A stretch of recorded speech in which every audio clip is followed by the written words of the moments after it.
찬양 감사드립니다. 우리 집사님 찬양해 주신 대로 하나님의 은혜가 여러분들에게 족하시기를 주님의 이름으로 축원합니다. 제가 강남에 있는 교회에서 사역을 했고, 그래서 제가 강남에 한 4년 넘게 살았는데요.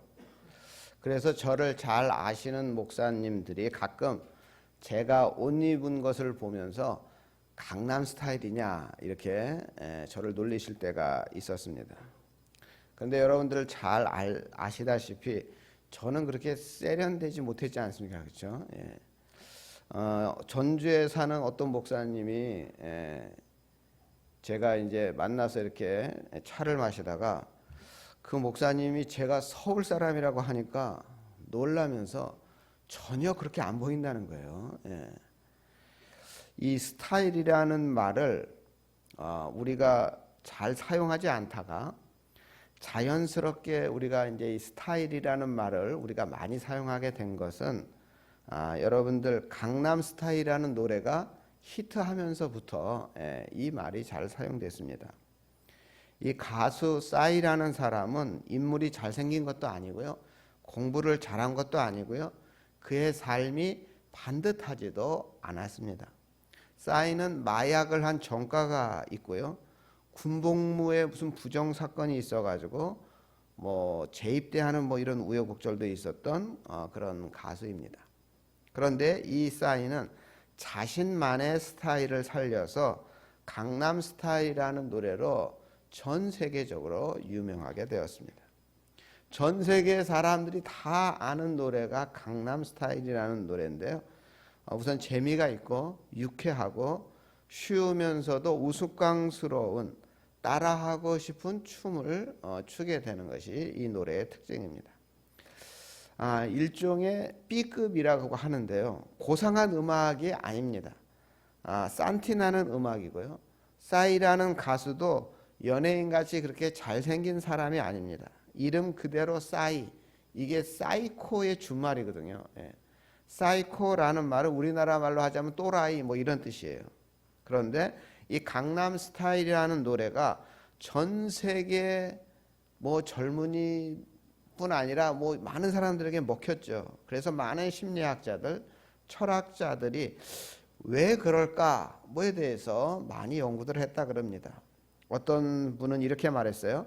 싸이 노래와 뮤직비디오에 열광하는 이유가 직설적이고 솔직한 가사, 또 뮤직비디오에 나와 있는 뭔가 우스꽝스러운 B급 정서 때문이라고 합니다. 우리 인간의 본성 내면에는 약간 저질스럽고 촌스럽고 바보스럽고 뭔가 흐트러지고 익살스럽고 유머와 풍자, 이렇게 욕설, 이런 것들이 우리의 무의식에 잠재되어 있다 그럽니다.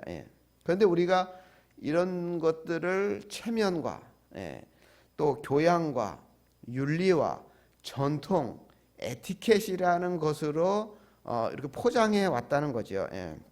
그래서 주위에 눈치를 봐야 되는데 이러한 억압되어 있는 이 B급 정서가 이 싸이라는 가수가 터트려 준 거라는 거예요. 그래서 전 세계적으로 인기를 끌게 되었다. 이렇게 하는 글을 제가 읽은 적이 있습니다. 상당히 일리가 있는 것 같아요. 어쨌든 이 싸이라는 사람 때문에 스타일이라는 말이 유명해졌는데, 스타일이란 사물의 존재 형태나 사람의 행동에 드러나는 독특하고 일정한 방식을 말합니다. 크게는 국가나 기업, 또 경영에서부터 작게는 개인의 헤어스타일, 패션까지 아우르는 말이 스타일이라는 말입니다. 사람들마다 다 자기 스타일이 있습니다. 그런데 우리의 믿음, 우리의 신앙에도 각자 스타일이 있는 것 같습니다. 믿음장이라고 불리는 히브리서 11장에 보면 아벨의 신앙 스타일이 나오고요, 에녹의 신앙 스타일이 나오고요, 노아, 아브라함 스타일, 이삭의 스타일, 야곱의 스타일, 이런 신앙의 스타일이 히브리서 11장에 나와요. 각자의 성격과 은사에 따라서 신앙의 스타일이 조금씩 다릅니다. 오늘 우리는 모세의 신앙 스타일을 살펴보려고 합니다. 그런데 결론을 미리 말씀드리면 모세의 신앙 스타일하고 예수님의 스타일이 어느 정도 비슷하구나 하는 것입니다.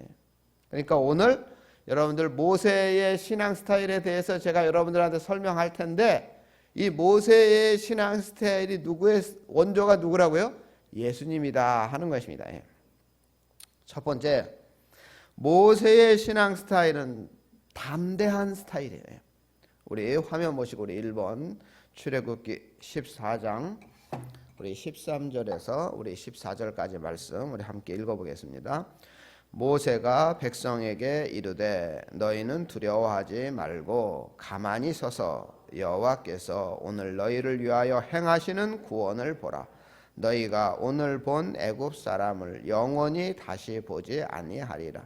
여호와께서 너희를 위해 싸우지 너희는 가만히 있을지어다. 여러분들 이 상황에 대해서 제가 전후 사정을 설명드리지 않아도 잘 아실 겁니다. 지금 홍해 바다의 상황은 매우 심각한 상황입니다. 히브리 민족이 430년간이나 종살이에서 벗어나 하나님의 약속하신 가나안 땅을 향해서 출발했습니다. 그런데 애굽 왕 바로가 마음이 바뀌었습니다. 군대를 이끌고 쳐들어오고 있습니다. 여러분, 이스라엘 백성들은 가족들이 함께 가고 있습니다. 노인들도 있습니다. 어린아이들도 있습니다. 이들이 함께 걸어가고 있습니다. 하지만 애굽의 군대는 전열을 가다듬고 마차와 이런 말을 타고 진짜 어마어마한 기동력을 가지고 쫓아오고 있습니다. 설상가상 이 히브리 백성들의 눈앞에는 뭐가 가로막고 있습니까? 홍해 바다가 가로막고 있습니다. 순식간에 도관에 든 쥐가 되고 말았습니다. 우리들도 인생을 살다 보면 이런 경우를 흔히 만납니다. 이런 경우를 진퇴, 양난 이렇게 말합니다. 그런데 제가 이런 진퇴, 양난과 같은 상황에 사용되는 단어가 굉장히 많더라고요. 그래서 제가 사전을 살펴보니까 풍전등화, 위기일발, 백척간두, 사면초가, 일촉즉발, 진퇴유곡, 이 사자성어만 해도 위기 상황에 쓰이는 말이 이렇게 많아요. 왜 이렇게 많을까? 이 모두가 다 위험한 상황에 처하다 하는 것을 이르는 고사성어인데 왜 이 말이 이렇게 많겠습니까? 우리 인간은 다 누구나 다 이 세상을 살아가면서 진퇴양난과 같은 어려운 상황을 마주하기 때문입니다. 이것이 우리의 인생입니다. 이스라엘 역사를 잠깐 살펴보겠습니다. 오늘 본문에서처럼 홍해 앞에서 이스라엘 전체가 몰살당할 위기에 있었습니다. 그리고 이걸 극복한 거 아시죠? 극복하고 홍해를 건너서 가나안으로 가는데 출애굽기 더 읽어보면 3일 만에 물이 없어요. 마라라는 곳에서 쓴물로 어려움을 겪습니다. 그 물을 먹지 못했습니다. 이스라엘 백성들이 또 한 번 위기에 봉착합니다. 이때 하나님께서 이 쓴물을 모세를 통하여 단물로 바꿔주셔서 식수 문제가 해결됩니다. 그리고 또 진군하지요. 근데 또 얼마 가지 못해서 르비딤에서 아멜렉이라는 군사가 공격해 왔습니다. 또 이런 위기의 순간이 광야 40년 동안 한두 번이 아니었습니다, 여러분. 그리고 가나안을 점령할 때도 그 어려운 위기가 한두 번이 아니었습니다. 지금 이스라엘이라는 나라가 현재 2021년 어려운 일이 있습니까? 없습니까? 현재도 이 이스라엘이라는 나라가 정말 테러와 여러 가지 주변의 이 아랍 국가들과의 관계 속에서 어려움이 있지 않습니까? 진퇴양난은 계속되고 있는 것 같습니다. 우리 인생도 마찬가지입니다. 진퇴양난, 이 사면초가 같은 위기가 한 번 하고 끝나지 않지 않습니까? 우리가 앞으로 살아가면서도 어떠한 위기와 어려움이 있을지 모릅니다. 다시 오늘 본문으로 돌아가겠습니다. 지금 이스라엘 백성들 앞에는 홍해가 가로막고 있습니다. 뒤에는 애굽의 군사들이 쳐들어오고 있습니다. 백성들은 공포에 질려 있습니다. 많은 백성들은 모세와 하나님을 원망하고 있습니다. 애굽을 나올 때 도와주셨던 그 하나님, 그 감동과 감격은 사라져버리고 그들은 하나님을, 모세를 원망하고 있습니다. 그들이 가지고 있던 믿음이 다 바닥이 나버리고 말았습니다. 도와줄 국가도 없습니다. 지원병을 보내줄 사람들도 없습니다. 누가 도와주겠습니까? 이들은 종들 아닙니까? 종살이하다 해방되어 도망치는 사람 누가 도와주겠습니까? 모세는 참 답답한 상황에 처했습니다. 그런데 모세는 백성들을 향해서 이렇게 외쳤습니다. 우리 2번 우리 함께 있습니다. 너희는 두려워하지 말고 가만히 서서 여호와께서 오늘 너희를 위하여 행하시는 구원을 보라. 여호와께서 너희를 위하여 싸우시리라. 너희는 가만히 있을지어다. 대책을 강구할 상황에 하나님께서는 어떻게 하라고요? 가만히 있으라고 하십니다. 지금 상황은 팔짝팔짝 뛰며 어쩔 줄 모르는 당황스러운 상황인데 의외로 모세는 태연했습니다. 왜 태연합니까? 지금까지 하나님이 도와주셨다는 것을 믿고 있습니다.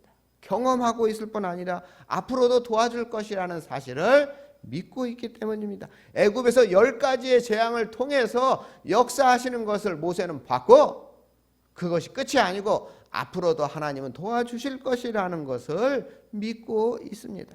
6월절 양을 잡아 어린 양의 피를 문설주와 임방에 발랐을 때 애굽의 장자들은 다 죽었지만 이스라엘 백성들은 한 명도 상하지 않았다는 것을 모세는 기억하고 있고 믿고 있습니다.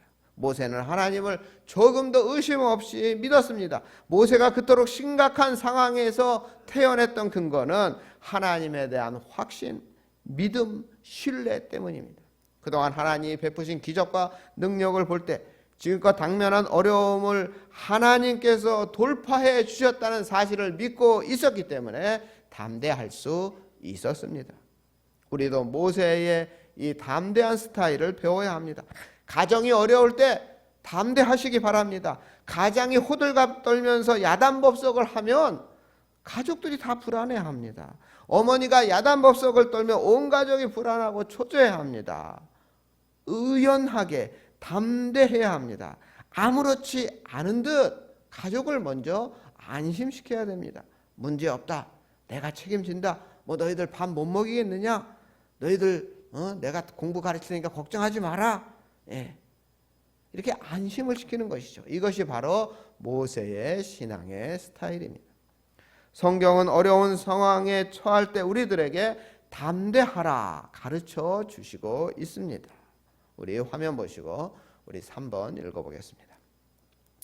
너희 이스라엘 사람들아 두려워 말라. 나 여호와가 말하노니 내가 너를 도울 것이라. 너의 하나님이 내 오른손을 붙들고 내게 이르기를 두려워 말라. 내가 너를 도우리라 할 것임이니라. 아멘. 우리는 이 말씀을 의지해야 됩니다. 그리고 모든 것을 하나님께 맡겨야 합니다. 내가 무엇을 하려고 하지 말고 하나님의 그 역사하심을 봐야 합니다. 하나님은 나와 우리를 위한 계획을 가지고 계십니다. 하나님의 다스리심에 모든 것을 맡기며 따라갈 때 우리가 생각할 수 없었던 놀라운 일들을 하나님은 우리들에게 보여주실 것입니다. 바로 이것이 모세의 신앙 스타일입니다. 이것은 모세보다 더 위대하신 예수님의 스타일이기도 합니다. 두 번째, 모세의 신앙 스타일 두 번째는 기도 스타일입니다. 우리 출애굽기 14장 15절 우리 4번 우리 함께 읽겠습니다. 여호와께서 모세에게 이르시되 너는 어찌하여 내게 부르시느냐? 이스라엘 자손에게 명령하여 앞으로 나아가게 하고. 모세는 담대했는데 겉으로는 담대했지만 하나님께 부르짖었습니다. 백성들 앞에서는 담대함으로 백성들을 안정시키면서 중심을 잡아놓고는 하나님께 부르짖었습니다. 겉으로는 담대하게 백성을 안심시킨 모세는 하나님께 부르짖었습니다. 기도하고 있습니다. 그러자 하나님은 모세의 그 기도를 들으시고 홍해를 갈라주셨습니다. 우리 전주 전원교회 성도님들 열심히 기도하시기 바랍니다. 기도는 소원을 아뢰는 시간입니다. 절박함을 아뢰는 시간입니다. 기도는 기적을 낳고 기도는 문제를 해결합니다. 성경에 보면 기도로 홍해가 갈라졌습니다. 여리고 성이 기도로 무너졌습니다. 아이성 아말렉을 이길 때도 기도가 있었고요. 태양과 달이 기도하자 멈추기도 했습니다. 닫힌 태의 문이 열렸고 죽어야만 했던 히스기야 왕이 살아난 것도 기도 때문이었습니다. 죽음에 처한 민족을 구한 것도 이 모든 것이 기도의 능력으로 이루어졌다 하는 사실이 우리가 가지고 있는 이 성경에 수도 없이 많이 써 있는 이야기입니다. 세상은 우리의 힘으로 안 되는 일이 더 많습니다. 지금 애굽은 병거, 오늘날로 하면 탱크 같은 거죠. 병거를 몰고 동원하여 뒤따라오는 애굽 병사들과 싸울 힘이 이스라엘에게는 조금도 없습니다. 이스라엘 백성들은 무기도 없습니다. 군대도 없습니다. 지휘관도 없습니다. 오합지졸입니다. 세상의 눈으로 보면 기가 막힐 일입니다. 이런 상황에서 할 수 있는 일은 바로 기도입니다. 노력만 가지고 안 됩니다. 기술만 가지고 안 됩니다. 전문가의 힘으로 되는 것도 아닙니다. 그런데 기도하면 되는 것입니다. 기도는 하나님의 능력을 끌어오는 수단이요 방법이기 때문입니다. 하나님이 도와주셔야 되는 것입니다. 17세 소년 다윗이 자기보다 몇 배나 더 크고 강한 거인 골리앗과 싸울 때 하나님이 도와주시니 승리의 기적이 일어났습니다. 베드로가 밤새도록 고기를 못 잡았지만 예수님이 말씀하신 대로 그물을 내렸더니 배가 가라앉도록 배가 넘치도록 물고기를 잡았습니다. 하나님의 도우심이 있었기에 가능했던 일입니다. 기도만이 우리가 만난 어려움과 난관을 극복할 수 있고 뚫고 나갈 수가 있습니다. 하나님이 도와주실 때 불가능이 없고 기도는 모세의 신앙 스타일이면서 우리 예수님의 스타일이기도 합니다. 우리 예수님도 항상 기도하셨습니다. 특별히 시간을 정해놓고 기도하셨고 새벽 시간에 기도하셨고 밤이 늦도록 기도하셨습니다. 피땀을 흘리면서까지 간절히 기도했던 분이 바로 우리 예수님입니다. 모세와 예수님의 기도 스타일이 우리 전주 전흥교회 성도님들의 신앙 스타일이 되시기를 주님의 이름으로 축원합니다. 모세의 신앙 스타일 첫 번째는 뭐라 그랬죠? 담대함이고요. 두 번째는 기도. 마지막 세 번째는 지팡이 스타일입니다. 우리 화면 우리 5번 보시고요. 출애굽기 14장 16절 말씀입니다. 지팡이를 들고 손을 바다 위로 내밀어 그것이 갈라지게 하라. 이스라엘 자손이 바다 가운데서 마른 땅으로 행하리라. 솔로몬 하면 뭐죠? 지혜. 다윗 하면 뭐가 생각나죠? 물맷돌. 그렇죠? 예. 모세 하면 뭐가 생각나야 됩니까? 지팡이입니다. 모세의 지팡이는 원래 양을 치던 도구였습니다. 어느 날 호렙산에서 양을 치던 중에 우연히 떨기 나무가 불타는 것을 봅니다. 너무 신기해서 가까이 갔죠. 그래서 하나님이 모세에게 신을 벗으라 하셨습니다. 엉겹결에 신을 벗었죠. 하나님은 모세에게 애굽에 가서 내 백성을 구하라 이렇게 지도자의 사명을 주십니다. 그러자 모세는 자신은 늙었고 말이 어눌해서 힘들다고 합니다. 하나님 모세에게 손에 든 지팡이를 던지라 하십니다. 놀랍게도 그 지팡이가 뱀이 되었습니다. 모세가 놀라자 하나님은 그 뱀이 된 지팡이를 다시 잡으라고 하십니다. 그 뱀을 잡으니 다시 지팡이가 되었습니다. 이후 모세는 그 지팡이를 손에 잡고 이스라엘 백성들을 40년간 광야로 인도하여 가나안까지 인도하는 그 귀한 사명을 완성할 수가 있었습니다. 그러니까 모세의 손에 들린 그 지팡이는 하나님의 능력의 산실이고 원천입니다. 하나님의 자기의 권능을 보여주실 때 어려운 문제를 해결하실 때마다 하나님 모세에게 지팡이를 사용하게 하셨습니다. 그래서 그 지팡이는 순종과 실천이라고 할 수 있습니다. 하나님이 모세에게 아무리 명령을 내려도 모세가 순종하지 않고 실천하지 않으면 하나님의 능력이 일어나지 않았을 것입니다. 모세의 지팡이 스타일은 다른 말로 순종과 실천의 스타일이라고 할 수가 있습니다. 모세의 지팡이를 손에 잡고 바다로 내밀자 동풍이 불기 시작했습니다. 홍해가 바람에 갈라졌습니다. 하나님이 만든 바다가 갈라지는 것이 처음입니다. 마른 땅이 되었습니다. 앞에 떠있던 구름이 뒤로 가더니 애굽의 군사들을 가로막았습니다. 군대와 병거가 꼼짝 못했습니다. 물이 순종했습니다. 양쪽으로 거대한 벽이 만들어지며 그 물이 일어섰습니다. 마치 고속도로의 높은 방음벽처럼 일어섰습니다. 그 물이 일어서서 내려오지 않았습니다. 하나님이 하시는 일에는 이처럼 불가능이 없습니다. 이스라엘 백성들은 무사히 건넜고 한 사람도 다치거나 죽지 않았습니다. 그런데 뒤쫓아오던 애굽의 군사들은 그 물이 합쳐져서 모두 죽었습니다. 병거와 말이 물에 수장되고 말았습니다. 이 모든 일이 하나님 말씀에 순종하여 지팡이를 홍해 바다를 향해 내민 모세를 통해서 하나님이 하신 일입니다. 하나님이 하셨지만 모세가 순종하지 않았다면 바다가 갈라지지 않았을 것입니다.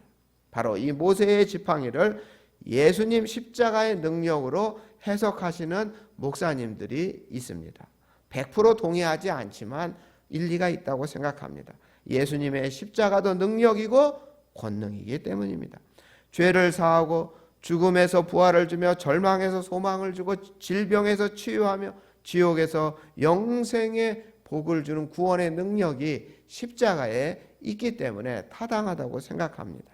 하지만 저는 지팡이를 십자가로 해석할 수도 있지만 저는 오늘날 우리들에게 주시는 성령의 능력으로 해석을 하고 싶습니다.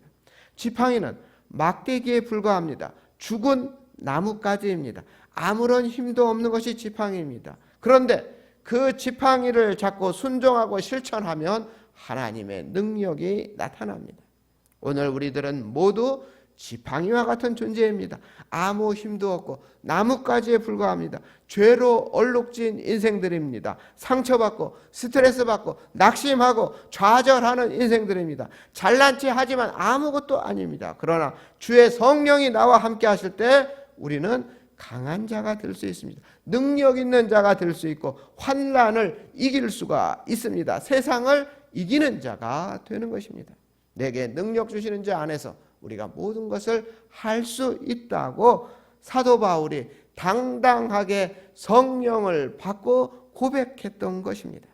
베드로와 요한도 성령의 능력을 받았습니다. 성전 미문에 앉아있는 안진뱅이를 향하여 은과 금은 내게 없거니와 내게 있는 것으로 내게 주노니 나사렛 예수의 이름으로 일어나라.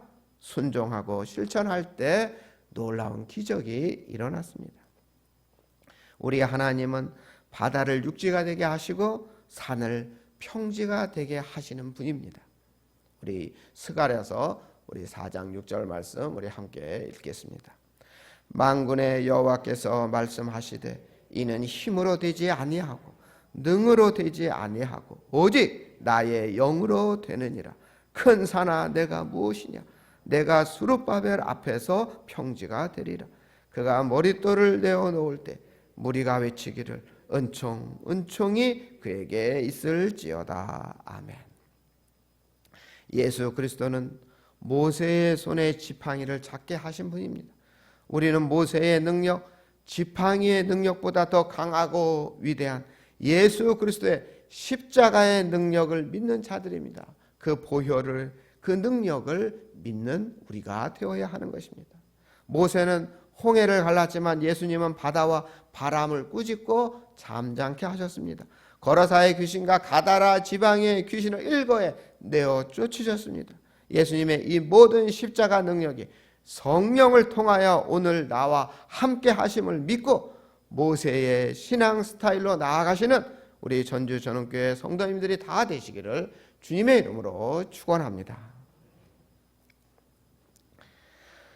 사랑의 하나님, 모세의 신앙 스타일은 담대한 스타일이었고 기도하는 스타일이었고 순종과 실천의 지팡이 스타일이었습니다.